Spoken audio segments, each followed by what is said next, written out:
गुरुपूजिताय गुरुदैवताय गुरुकुलस्थायिने गुरुविक्रमाय गुह्यप्रवराय गुरवे गुणगुरवे गुरुदैत्यकलक्षेत्रे गुरुधर्मसदाराध्याय गुरुपुत्रपरित्रात्रे गुरुपाखण्डखण्डकाय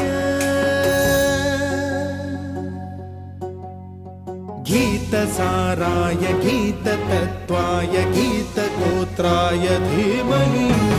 गूढगुल्फाय गन्धमत्ताय गोजयप्रदाय धीमहि गुणातीताय गुणाधीशाय गुणप्रविष्टाय धीमहि एकदन्ताय वक्रतुण्डाय